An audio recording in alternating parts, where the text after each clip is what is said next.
नमस्कार विद्यार्थी मित्रांनो, मी तुमची एड्युकेटर श्वेता चंदनकर तुम्हा सर्वांचे सीईटी बाय ग्लोबल ऑनलाईन या युट्यूब चॅनलवर स्वागत करते. महाराष्ट्र MCCET एक्झाम 2026 यासाठी आपण प्रिपेअर करतो आहोत आणि मॅथमॅटिक्स अँड स्टॅटिस्टिक्समध्ये आपण PYQ प्रश्न जे आहे ते सुरू केले होते आणि त्याचा आज पार्ट 8 आहे. त्याबद्दलचे महत्त्वाचे प्रश्न आपण PYQ प्रश्न इथे पाहणार आहोत, त्यामुळे हा व्हिडिओ शेवटपर्यंत नक्की बघा. आपली जी बॅच आहे ती येत्या 29 डिसेंबरपासून आपण सुरू करतो आहे. जर का तुम्हाला इनरोल करायचं असेल तर दिलेल्या नंबरवर तुम्ही संपर्क करू शकता किंवा ग्लोबल ऑनलाईन प्ले स्टोअरवरून डाउनलोड करू शकता. ग्लोबल ऑनलाईन आपल्यासाठी घेऊन आले आहे महाराष्ट्र MCCET एक्झाम 2026 यासाठीचा कम्प्लीट कोर्स, ज्यामध्ये तुम्हाला डेली लाईव्ह लेक्चर्स मिळणार आहेत, टॉपिक वाईज प्रॅक्टिस MCQs मिळणार आहेत, फुल सिलेबस नोट्स मिळणार आहेत, फुल सिलेबस मॉक टेस्ट मिळणार आहेत, फुल सिलेबस MCQ सिरीज मिळणार आहे आणि सोबतच लॅपटॉप आणि वेबव्ह्यू सुद्धा मिळणार आहे. जर का तुम्हाला डेमो क्लासेस हवे असतील ते सुद्धा आपल्या ॲपवर अवेलेबल आहे, तर तुम्ही ग्लोबल ऑनलाईन ॲप डाउनलोड करू शकता. याची जी फीज आहे ती 5,000 रुपये आहे, पण खास डिस्काउंटमध्ये ते तुम्हाला 4,000 रुपये मिळणार आहे. त्यामुळे नक्कीच फायदा घ्या आणि आजच एनरोल करा. चला तर मग आपण काही महत्त्वाचे प्रश्न पाहणार होतो, त्याची सुरुवात करूया. The ratio between the present age of P and Q is 5:7 respectively. If the difference between Q's present age and P's age after 6 years is 2, what is the total of P's and Q's present age? तर आपल्याला इथे ratio दिलेला आहे Pच्या आणि Qच्या याच्यामधला, आणि तिथे आपल्याला विचारलंय की डिफरन्स जो आहे Q आणि Pच्या एजमध्ये ते 6 इयर्स आहे, जे की 2 आहे. तर त्याच्यामध्ये आता आपल्याला P आणि Qचं प्रेझेंट एज काय आहे ते विचारलेलं आहे. P अँड Q किती, पीचा आहे 5x घेऊया आणि क्यूचा आहे 7x. ओके, तर हे काय म्हणतात आहे, पीस एज आफ्टर 6 इयर. पीच एज जे आहे 6 इयर नंतर minus Q is equal to 2. ठीक आहे, तर मग Q minus P plus 6 is equal to 2 अशा पद्धतीने ते इक्वेशन येईल आहे. त्यानंतर आता आपल्याला ते सॉल्व्ह करायचं आहे. Solve for the common factor. ठीक आहे, क्यूचं काय आहे 7x आहे, मायनस पी आहे 5x minus 6 is equal to 2.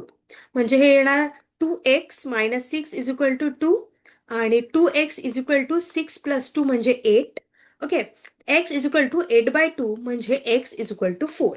म्हणजे काय आलेले आहे, x is equal to common factor 4 आलेला आहे.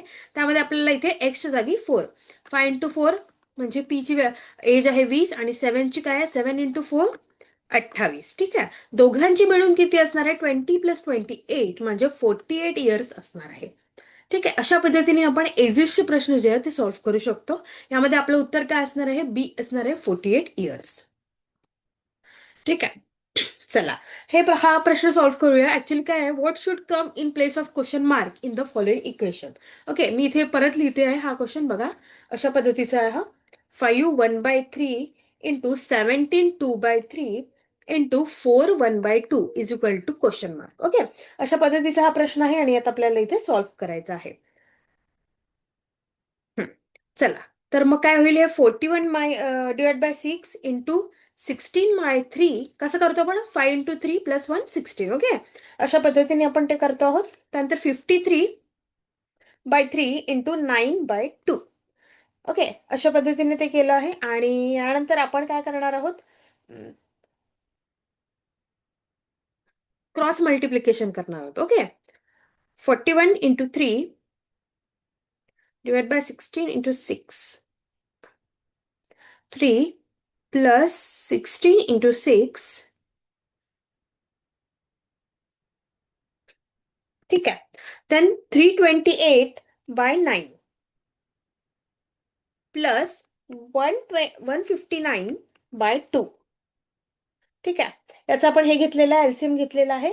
त्यानंतर 656 प्लस 1431 9 दुनी 18. ओके, क्रॉस मल्टिप्लिकेशन केलेलं आहे आपण याच्यामध्ये, क्रॉस मल्टिप्लिकेशन. ओके, त्यानंतर आपलं उत्तर आलंय 2087 डिवाइड बाय 18 म्हणजेच काय उत्तर आहे मग आपलं 115 17 डिवाइड बाय 18.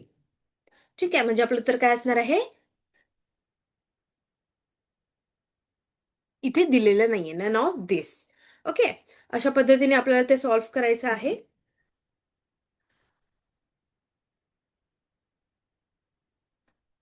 आय होप सगळ्यांना समजलं असेल. ठीक आहे, चला समोरचा प्रश्न सॉल्व्ह करूया. What approximate value should come in the place of question mark in the following question. Okay, तर आपल्याला इथे दिले 35% ऑफ 1478 प्लस 29% ऑफ 3214. ठीक आहे, 35% ऑफ म्हणजे 1478 प्लस 29% आपण अशा पद्धतीने लिहितोय आणि into 3214. Okay, divide by 100 into 1478 म्हणजे 517.3 प्लस 29% ऑफ 3214 म्हणजे 932.06. आता या दोघांनाही ऍड करा.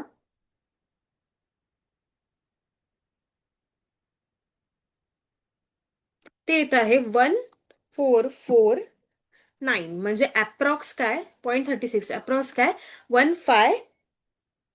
1450. ठीक आहे, म्हणजे आपलं उत्तर काय असणार आहे, डी असणार आहे. हे नॉर्मल एक हे होतं. त्यानंतर आपण नेक्स्ट क्वेश्चन आहे आपला, the ratio between two number is 5:4. If FTY% of the first number is 12, what is 50% of the second number. तर आता आपल्याला काय करायचंय, एक अंदाज घ्यायचा आहे. 5K 4K इथे आपल्याला दिलेला आहे. त्यानंतर 40% ऑफ 5K काढा. 40% ऑफ 5K आपण कसं काढतो, 40% आपल्याला काढायचं आहे. ते किती निघतं,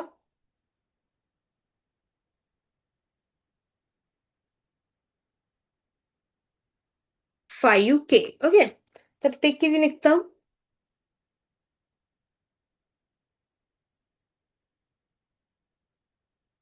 K = 6 अशा पद्धतीने ते निघतं आहे. तर सेकंड नंबर काय आहे,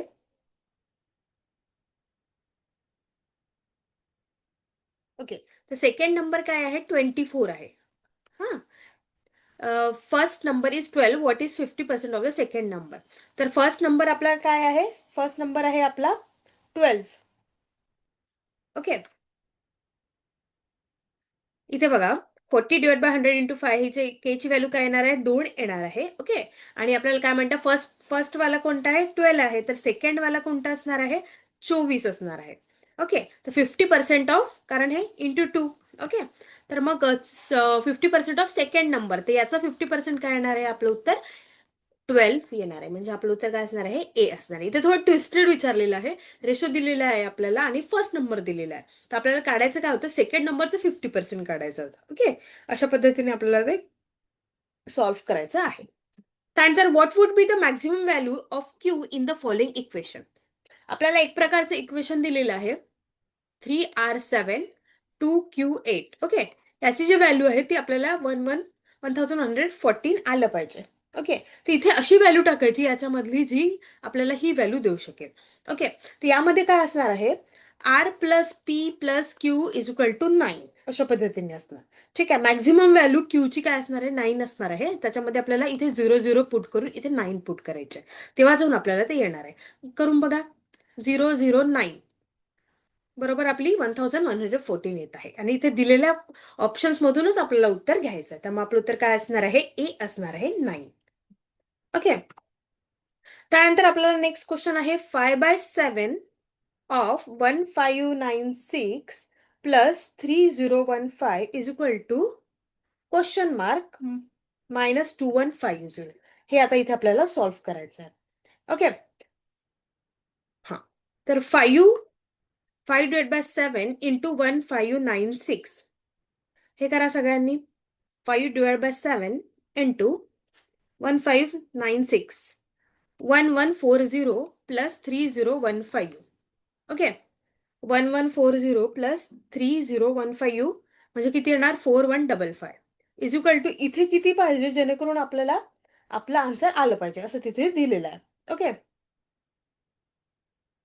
1140, ओके, 3015. हा, आता हे जे आहे ना ते आपल्याला इथे ऍड करायचं. 4155 प्लस 2150 म्हणजे किती येणार, 6300. ओके, म्हणजे आपलं उत्तर काय असणार आहे, ई असणार आहे. इथे जेव्हा आपण 6300 करू, तेव्हा जाऊन जेव्हा 2150 आपण मायनस करू, तेव्हा आपल्याला जे इक्वेशन दिलेलं आहे त्याचं उत्तर येणार आहे. ठीक आहे, इथे काहीच नाही, फक्त इक्वेशन आपल्याला व्यवस्थितपणे सॉल्व्ह करायचं होतं. Okay, okay. तर इथे काही आपण महत्त्वाचे पी-वाय-क्यू प्रश्न घेतलेले आहे. जर का तुम्हाला आवडलं असेल तर नक्की याचा छान अभ्यास करा आणि येत्या 29 डिसेंबरपासून आपण नवीन बॅच सुरू करतो आहे. कारण आपली एक्झाम असणार आहे 30 मार्च 2026 याला. त्यामुळे मॅथ्सचा जो एरिया आहे तो चॅप्टर आपल्याला व्यवस्थितपणे अभ्यास करायचा आहे पी-वाय-क्यूच्या माध्यमाने आणि व्यवस्थितपणे अभ्यास करून इन डिटेल. तर जर का तुम्हाला क्लास जॉईन करायचा असेल तर दिलेल्या नंबरवर तुम्ही संपर्क करू शकता किंवा ग्लोबल ॲप डाउनलोड करू शकता. यामध्ये तुम्हाला खास आम्ही डेमो क्लासेस जे आहेत ते तुमच्यासाठी ठेवले आहे, अवेलेबल केलेले आहे, तर तुम्ही ते नक्की बघा. Thank you.